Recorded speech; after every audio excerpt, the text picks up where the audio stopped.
Fenómenos extraños en el Hospital Manuel Lois. Uno de los lugares más emblemáticos de Huelva ha sido el Hospital Manuel Lois García. Desde sus inicios ha sido punto muy visitado por casi todos los onubenses, pero desde su cierre solo un sinfín de leyendas han circulado por sus pasillos. Apariciones, sonidos extraños y distintas grabaciones psicofónicas han originado toda una leyenda en torno a este inmueble, tan conocido popularmente a través de varios programas del misterio. Muchos testimonios avalan las distintas historias que circulan de boca en boca por las calles a manera de leyendas urbanas, pero la realidad podría ser bien distinta. En el mes de julio de 1952 se finaliza la obra y el edificio es entregado al Instituto Nacional de Previsión en un histórico día en que se dieron cita el presidente provincial, Antonio Zalvide Ortiguela, y el arquitecto Aurelio Botella Enríquez. Por parte de Agromán asistirían los ingenieros Enrique Cebrián Arias y Amelio Molina Muñoz. Unos días más tarde, el 1 de agosto, se mostraba el edificio al gobernador civil Francisco Samers y al alcalde Rafael Lozano Cuerda. Durante algún tiempo, la residencia recibió la visita de autoridades y personas importantes que elogiaron su capacidad para superar las 250 camas y 20 consultas médicas del ambulatorio, que actualmente es ocupado ese espacio por el 061 y urgencias. El día 1 de abril de 1953 comienza la actividad médica en el edificio y funcionando plenamente, aunque el rótulo con su nombre no fue descubierto oficialmente hasta el 18 de julio de 1954. A comienzos de 1970 la residencia se queda pequeña, por lo que fue necesario trasladar el ambulatorio a un nuevo edificio, Ambulatorio Virgen de la Cinta, y mejorar con algunas transformaciones, y ampliar con dos nuevos edificios adosados al edificio original. En este nuevo espacio se emplazaría pediatría y ginecología obstetricia. En 1980 se hicieron nuevas ampliaciones, aunque de menor consideración. En este caso se construyeron dos pequeños edificios para el almacén general y para el archivo de historias clínicas. En 1993 es cerrado este hospital y el personal pasa a trabajar a otro nuevo edificio en las afueras de la capital, provisto de nuevos materiales y tecnología para la mejora general médica. Desde entonces y hasta el comienzo de la demolición del edificio han pasado muchas cosas allí.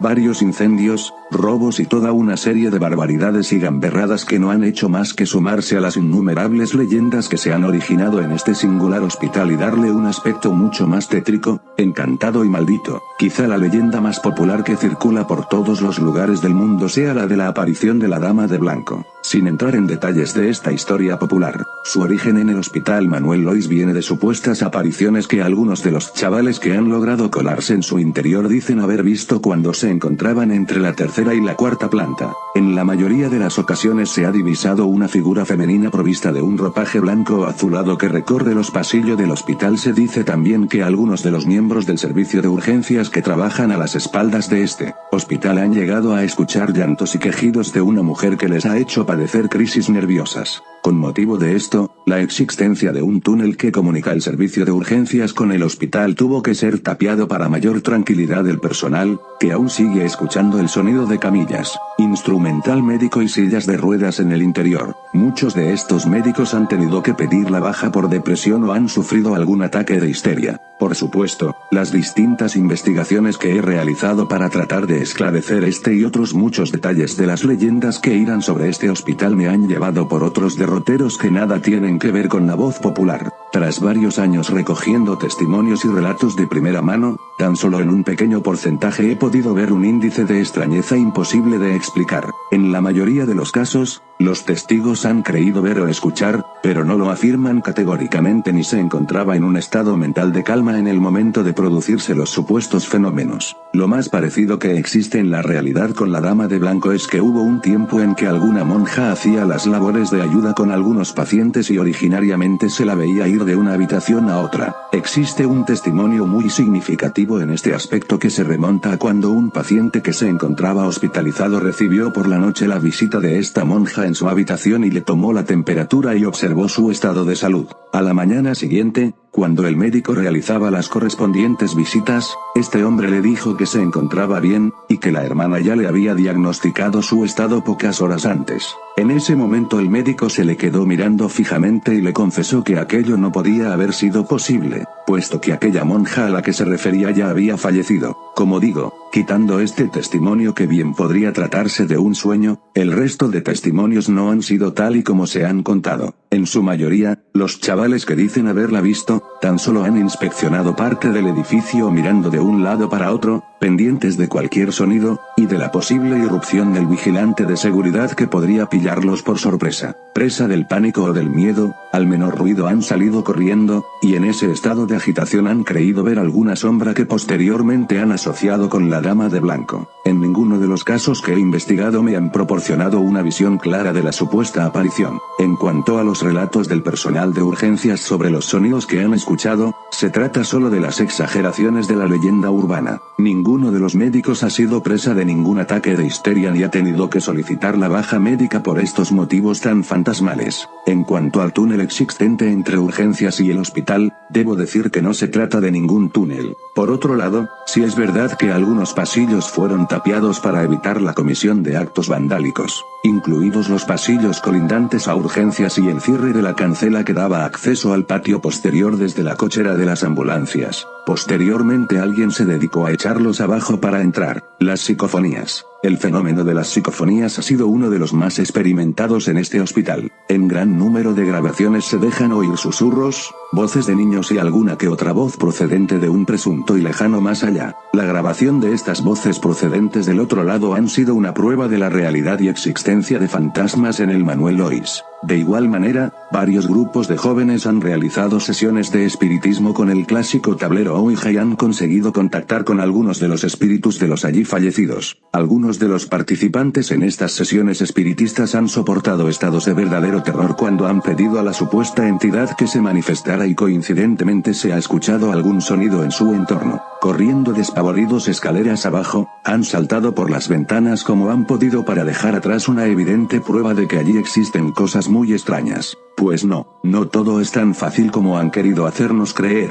La obtención de las psicofonías es solo uno de los fenómenos que se estudia en parapsicología, y bien podría tratarse de un fenómeno producido por la mente, o por cualquier otro cauce aún desconocido. En la inmensa mayoría de las ocasiones las grabaciones se han realizado sin ningún tipo de control y metodología. Han subido hasta algún piso, han dejado un cassette grabando y tiempo después han vuelto para recogerlo y escuchar los mensajes procedentes de ese más allá. La mayor parte de las grabaciones que he podido escuchar se tratan de sonidos producidos por el viento en el micrófono, que podemos asemejar a susurros. Las voces obtenidas en otras grabaciones han sido provocadas desde el exterior del edificio, ya que muchas de las ventanas se encuentran partidas y el edificio vacío parece amplificar las voces hasta el punto de darnos la sensación de que provienen de algún lugar muy cercano a nosotros. Como dato anecdótico contaré que en una ocasión me dejaron para examinar un fragmento de una de estas voces donde de forma muy nítida se escuchaba el llanto de un niño. Sorprendido por la claridad de la grabación le pedí a esta persona que me dejara la grabación completa y me indicara el lugar donde había colocado el cassette y si había estado presente en todo momento durante la grabación. La respuesta era evidente una vez escuchado en su totalidad. La persona en cuestión había dejado su aparato durante media hora y volvió después, lo que podría haber provocado que cualquier sonido se introdujera sin que lo supiera. En la grabación salía el llanto de un niño y posteriormente una conversación entre varias personas donde se indicaban un tratamiento a seguir. El lugar de la grabación, el patio que da a las consultas de urgencias.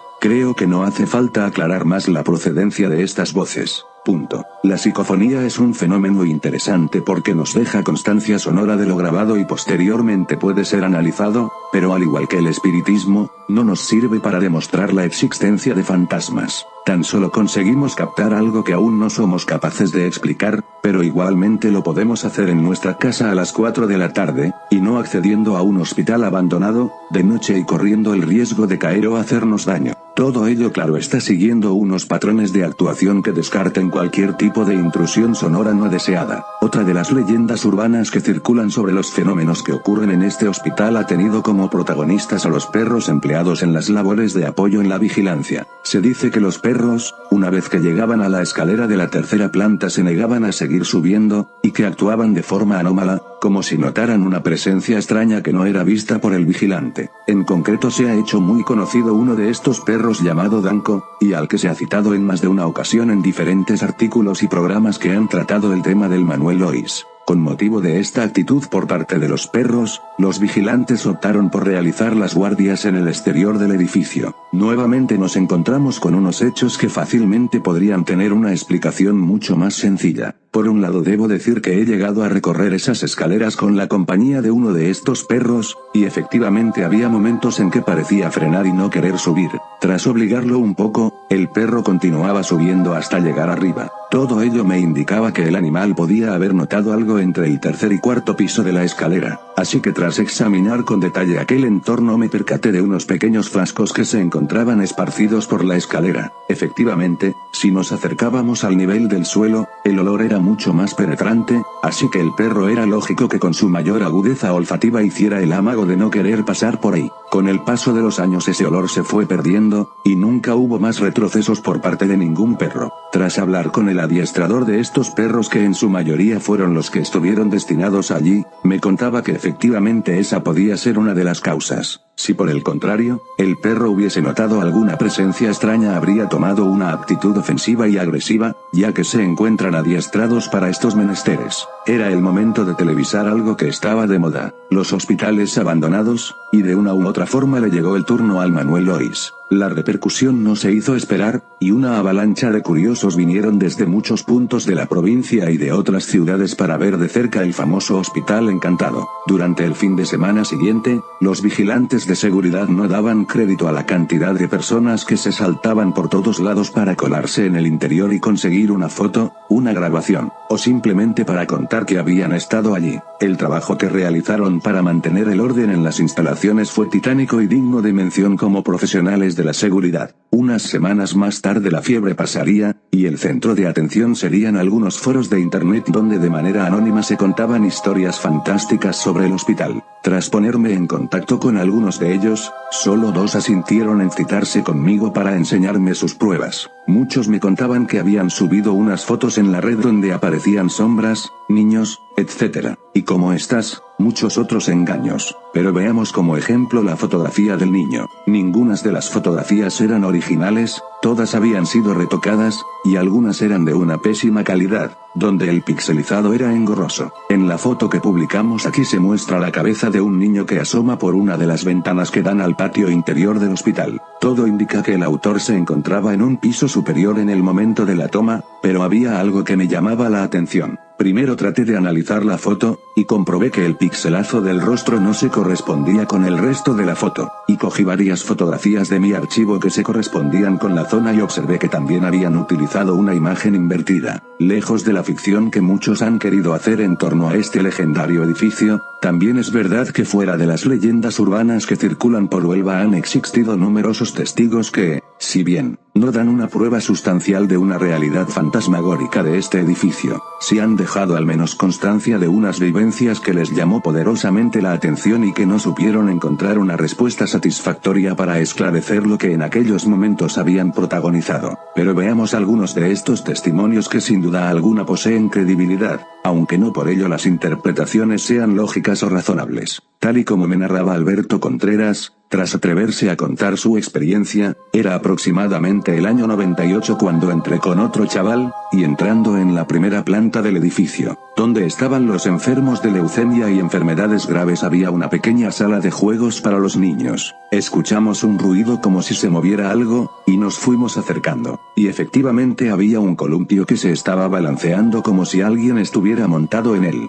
Me cercioré de que las puertas y ventanas estaban cerradas y que ninguna corriente de aire hubiera provocado este movimiento. Nos atrevimos a pararlo y nos marchamos. En otra ocasión, 2 amigos que solían subir a la azotea del edificio en las noches de verano me contaron, subimos a la azotea un amigo y yo, pasando por un pasillo cuyas puertas se abren hacia afuera. Pues bien, estando allí escuchamos ruidos en la capilla y decidimos irnos. Bajamos de allí y accedimos por ese pasillo, con la salvedad de que en esta ocasión se encontraban todas las puertas abiertas hacia afuera, muy bien puestas y de forma ordenada. Cuando anteriormente pasamos por allí, las puertas se encontraban completamente cerradas. La verdad es que lo pasamos muy mal, y nos impresionó tener que pasar por el pasillo medio a oscuras mientras mirábamos de reojo a un lado y a otro, como si se tuviera la impresión de que alguien podría salir en cualquier momento de alguna de esas habitaciones. Otro ejemplo de movimientos inexplicables me llegaba de un grupo reducido de amigos que rondaban por los pasillos del hospital y al llegar a cierto sitio algo les llamó la atención.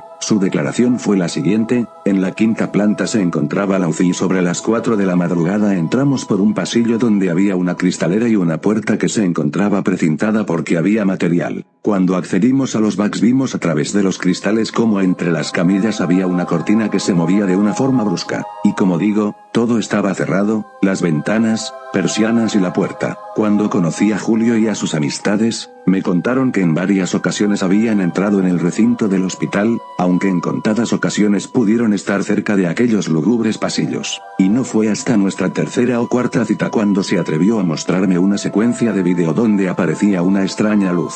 Tras pedirle la grabación examiné concienzudamente las imágenes y efectivamente había un momento en que un punto luminoso aparecía ante la cámara de la persona que efectuaba la grabación. En un primer momento me daba la impresión de que el paso de un insecto hubiera provocado aquel destello, pero al examinar los fotogramas la duda me envolvió. El sol no parece entrar directamente en la habitación, sino que su reflejo queda marcado en el muro que aparece a la izquierda de la secuencia. En el interior de esa habitación se puede observar que la fuente de luz más potente viene precisamente de la zona donde se está grabando, según se puede observar en la sombra que proyecta el sillón sobre la pared.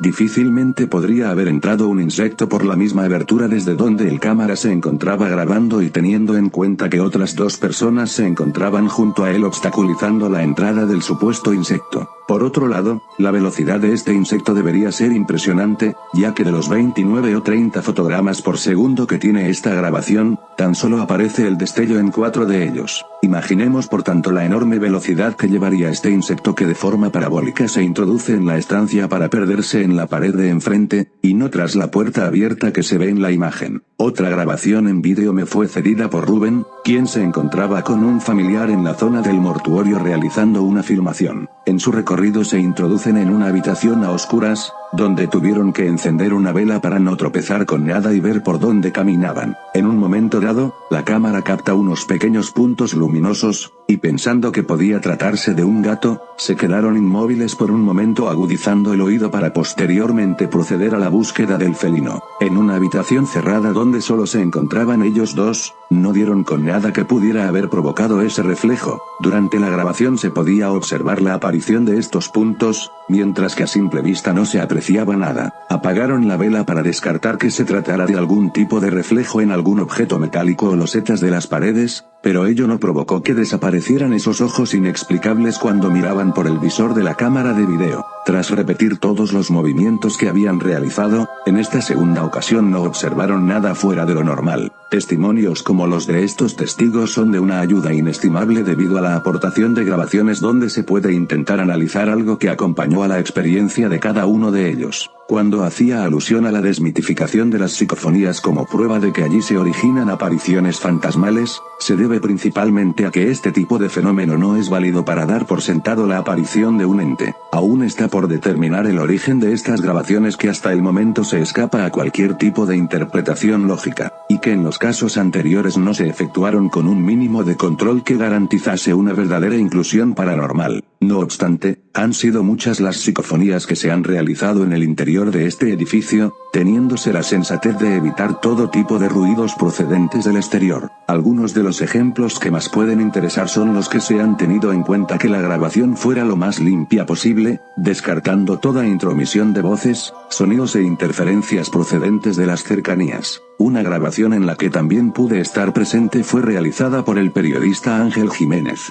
quien como recuerdo realizó una pequeña grabación en la que posteriormente se oiría una de estas voces inexplicables que no fueron captadas por nuestros oídos. Según explicaba de su propia experiencia, se realizó sobre la 1:30 de la noche. No había nadie. Estábamos solos y en ese momento me puse a grabar y después, En ese momento se grabó una voz de chica que decía que no puedo. La grabación era totalmente nítida y afortunadamente podemos estar seguros de que no se trataba de la voz de nadie que se encontrara por allí en esos momentos. Otro grupo de personas que se encontraban en el interior del Manuel Lois se disponían a grabar con sus teléfonos móviles unas secuencias de vídeo para tenerlas de recuerdo antes de que fuera totalmente destruido. Lo que nunca podían haber imaginado es que en una de esas grabaciones que se efectuaron en la cuarta planta mientras el resto de compañeros se encontraban en la planta baja daría como resultado una inclusión psicofónica. Por fortuna, en el momento de grabar aquello no escuchó nada la persona que realizaba la grabación, porque según comentaban días después, la feroz carrera hasta salir del hospital hubiera sido una locura por aquellas escaleras. Después de escuchar la grabación, se puede escuchar una voz que dice vamos por ti.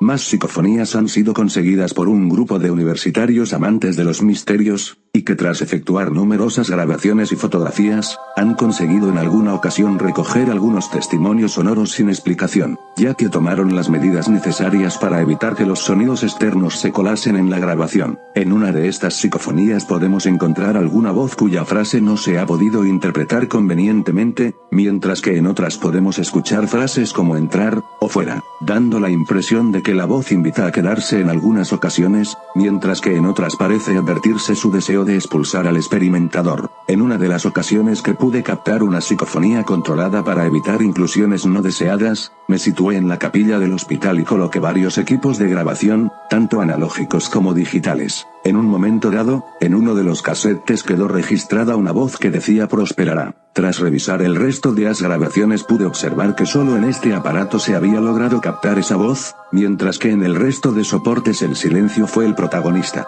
Como sabemos, el fenómeno de las psicofonías aún no es explicado por ninguna disciplina, y el haberse grabado la voz en uno de los aparatos mientras que los otros permanecieron ajenos a esta grabación me parece más que significativo para asegurar que nos encontramos ante algo totalmente desconocido, que escapa a toda lógica para su estudio. Otro tipo de fenómeno que aún no se ha podido determinar su procedencia consiste en la visualización de una extraña niebla con una consistencia que aparentemente es más densa de lo habitual, y que incluso llega a verse con forma más o menos ovalada, volando cerca del testigo, para posteriormente perderse en cuestión de segundos ante sus ojos. Uno de estos afectados y testigo de excepción por su escepticismo me narraba lo siguiente: era verano. Al subir una escalinata me llamó la atención una bruma en el pasillo entre el hospital y el muro del 061. La noche estaba despejada y cálida, sin viento y sin corriente de aire. Vi como una bruma, o un humo que se veía extraña. Me quedo mirando, y observo como si la chupara o la absorbiera la ventana, y desapareció sin más. Me impresionó porque no creo en nada de estas cosas raras, pero la verdad es que resultó extraño porque tampoco parecía algo natural. En otra ocasión,